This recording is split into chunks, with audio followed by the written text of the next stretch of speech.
A city is coughing itself to death. A former prefect turned monk is dragged from his cell and told to lead. He answers with bread, letters, and a sound that will echo for 1,000 years. This is Gregory the Great, a reluctant strategist whose low voice retuned Europe.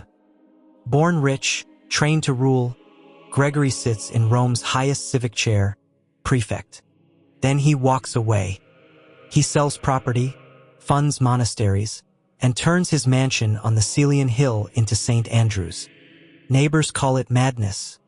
Gregory calls it oxygen. In silence he learns names not numbers, faces not totals. Just as his heart goes quiet, the church sends him to Constantinople, a monk in a diplomat's cloak. He studies the empire like a medic studies a wound. No armies, little money, many enemies. He files it away. He will need it soon. Back in Rome, Gregory writes for real people. His pastoral rule is blunt. Leaders must know their flock and share their poverty. Artists later paint a dove at his ear. Tradition says the Spirit guided his words. Bird or not, the result stands. A handbook for shepherds copied for centuries. Pain trims his sentences, stomach, joints, fatigue, yet he keeps going. Rome doesn't need a performer. It needs a father. 590. Flood and plague crush Rome. Pope Pelagius dies. The people elect Gregory. He begs to refuse. The plea never reaches the emperor. He accepts and signs, servant of the servants of God. Not branding stance. Reports claim a penitential procession ends at Hadrian's mausoleum where an angel sheathes his sword. Legend or not, the crisis is real. Gregory's answer is documented. Grain shipments opened, storehouses audited, hospitals funded, orphans and widows named. He reorganizes papal estates so mercy isn't mood. It's a system. They call it Gregorian chant.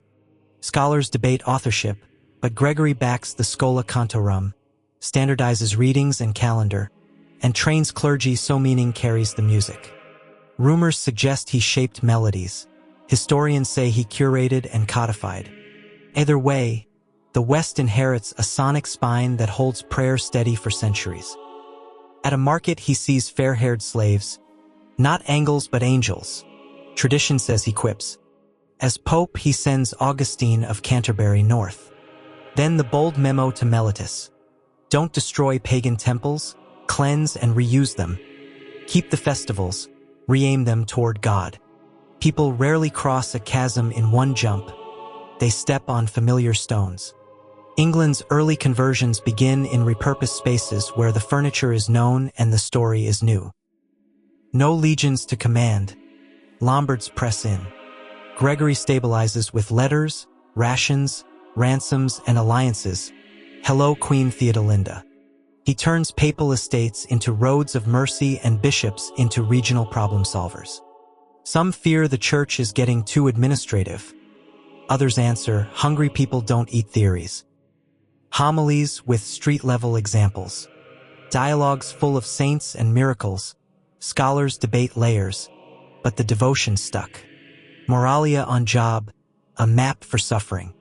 And hundreds of letters. Slave protections, monastic discipline, parish conflicts, budgets, even how to preach short when people are tired. He doesn't make faith easy. He makes it livable. He dies in 604, worn out and still working. Tomb at St. Peter's. Feast now September 3rd. In icons the dove remains.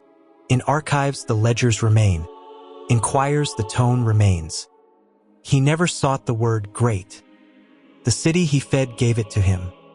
Gregory proves leadership doesn't need a spotlight. It needs nerve, compassion, and a clear playbook. Feed people, pray hard, plan harder, build bridges, build shelters, carry humility with authority. Comment one word, bread, music, letter, or mercy, and tell me why. Subscribe for more real saint stories. Share this with someone who thinks holiness must be loud. Sometimes the holiest voice is low yet effective. Saint Gregory the Great, pray for us. Thanks for watching. Join us tomorrow as we go through the life of Saint Boniface I,